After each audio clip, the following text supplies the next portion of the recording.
Olá, louvado seja nosso Senhor Jesus Cristo, para sempre seja louvado, glória ao Pai, ao Filho e ao Espírito Santo, como era no princípio, agora e sempre. Amém. Queridos irmãos e irmãs, paroquianos da nossa paróquia Nossa Senhora da Abadia, Diocese de Cristalândia, graça e paz, que Deus abençoe e ilumine a todos nós unidos na fé, nesse dia 9 de junho de 2024, o 10º domingo do tempo comum, cor verde. Nós aqui abrimos os nossos ouvidos, o nosso coração para ouvir o Evangelho de Marcos, capítulo 3, versículos de 20 a 35.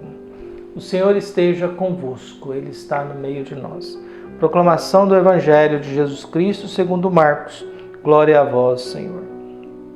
Naquele tempo, Jesus voltou para casa com seus discípulos e de novo se reuniram tanta gente que ele nem conseguia, nem sequer podia comer. Quando souberam disso, os parentes de Jesus saíram para agarrá-lo, porque diziam que estava fora de si.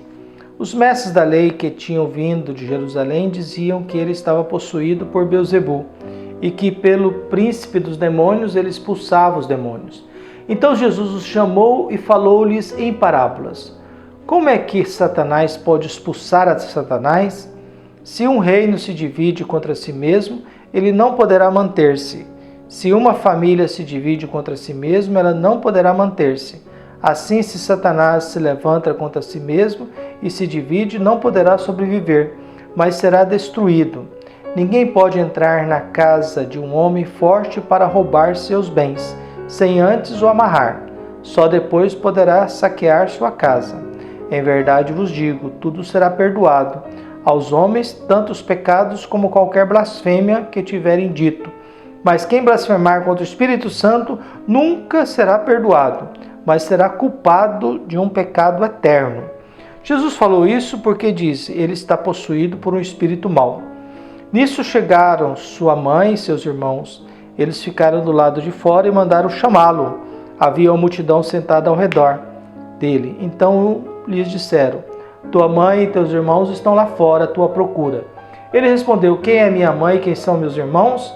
E olhando para os que estavam sentados ao seu redor, disse, aqui estão minha mãe e meus irmãos. Quem faz a vontade de Deus, esse é meu irmão, minha irmã, minha mãe. Palavra da salvação. Glória a vós, Senhor. É bonito o Evangelho, porque o Evangelho vai nos mostrando talvez coisas na vida de Jesus, que também faz parte da nossa vida. Nós temos no Evangelho de hoje as dificuldades que Jesus começa a enfrentar. Diante de Jesus tem uma multidão, essa multidão não dá nem tempo para ele se alimentar, então nós temos um monte de gente que vai ao encontro de Jesus porque acredita nele, que está buscando algo nele, que precisa de algo. Em algumas coisas no Evangelho fala assim, os sinais que ele fazia em favor dos doentes. A doença é sempre algo delicado, difícil, sofrido, cruel. Então, Jesus é reconhecido, as pessoas vão ao lado de Jesus. Por outro lado, a resistência de uma família que queria agarrá-lo porque achava que ele estava louco. Por outro lado, os fariseus que o acusam de ser príncipe dos demônios. Então, nós temos diante de Jesus essas manifestações. Uma multidão que não dá tempo nem dele se alimentar, por outro, a própria família contra, os fariseus contra o acusando de ser Beelzebu, príncipe dos demônios. Então Jesus chama e faz uma declaração, fala assim, olha, nenhum reino dividido tem futuro, viu? Então se eu estou expulsando demônio sendo demônio, nós estamos dividindo. Então isso aqui não tem futuro não. E acaba sendo uma realidade. Todo casal que quer se dar bem tem que fazer com que as conversas que os unem predominem. Quando numa convivência de um casal, aquilo que os desune predomina, o relacionamento acabou. O relacionamento acabou. Mas quando a conversa é aquilo que os une, que tem comunhão, que os junta, eles encontram força para enfrentar qualquer coisa, qualquer situação. Mas quando a gente começa a conversar em qualquer ambiente sobre assuntos que nos separam, então essa convivência está comprometida, não tem mais futuro.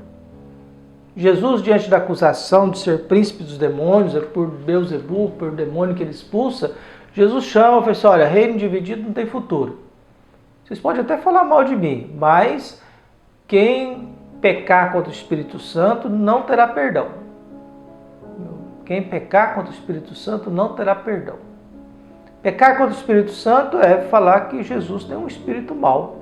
Em outras palavras, é colocar Jesus e o demônio no mesmo pé de igualdade. Isso é pecar contra o Espírito Santo. Pecar contra o Espírito Santo é isso, é colocar Jesus e o demônio no mesmo pé de igualdade. É colocar Deus e Satanás no mesmo pé de igualdade. É colocar Jesus no mesmo pé de igualdade que o demônio, Satanás, que o diabo. Isso é pecar contra o Espírito, isso não tem perdão. Porque chamar Deus de demônio é algo imperdoável. Você pode até não acreditar. Você pode até não rezar. Você pode até dizer para Deus, não preciso de você não, eu viver na vida. Não estou interessado em vida eterna também não. Para mim está bom aqui. Tome toda essa liberdade, não é problema nenhum. Mas chamar Deus de demônio, chamar Jesus de demônio, aí sim, aí a coisa azeda um pouco. No finalzinho, a família de Jesus, lembramos da afirmação, querem agarrá-lo porque acham que ele ficou louco. Esses que acusam Jesus de ter ficado louco e querem agarrá-lo e amarrá-lo, eles vão ao encontro de Jesus. Sua mãe e seus irmãos estão aí fora. Quem são eles? E aí ele olha para quem está de dentro, porque não entrar significa não estamos em comunhão com o que está acontecendo aí dentro. Nós não aceitamos, um judeu não entra em ambientes em que ele não tem comunhão, não senta na mesa em que ele não tem comunhão.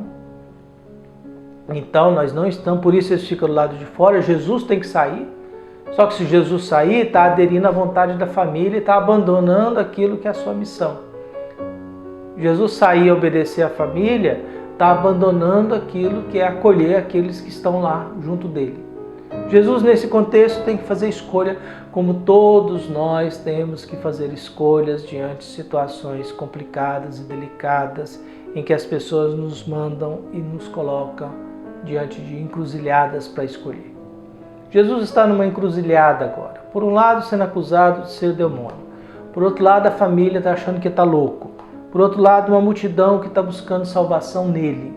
Jesus tem que fazer uma opção.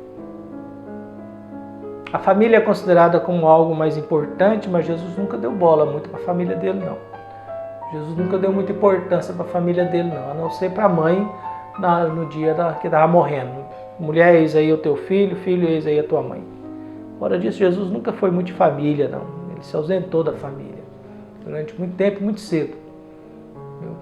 Nessa situação, Jesus tem que fazer uma escolha. Qual a escolha que Jesus faz?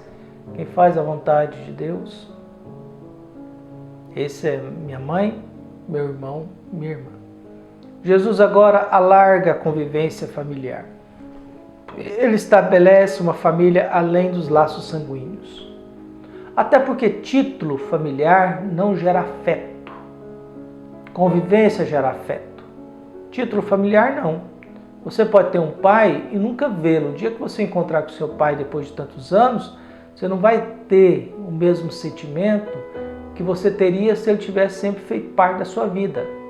É alguém que tem um título, mas não vai ter afeto, porque não teve convivência. Afeto exige convivência, cuidado, zelo e respeito.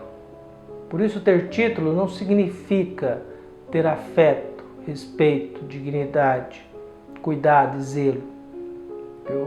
A família de Jesus perde porque eles não estão em comunhão com Jesus. A família de Jesus não é acolhida porque eles não estão em comunhão com Ele. E aí ele faz um critério a mais, dá um passo a mais na nossa comunhão de convivência. Quem faz a vontade de Deus. Ele não diz a minha vontade, a vontade da igreja, a vontade dos... Não, quem faz a vontade de Deus. Esse é minha mãe, meu irmão, minha irmã. Então o critério agora é a vontade de Deus. É aquilo que Maria diz, eis aqui a serva do Senhor, faça-se em mim segundo a tua palavra, ou a tua vontade. A palavra de Deus é a vontade de Deus.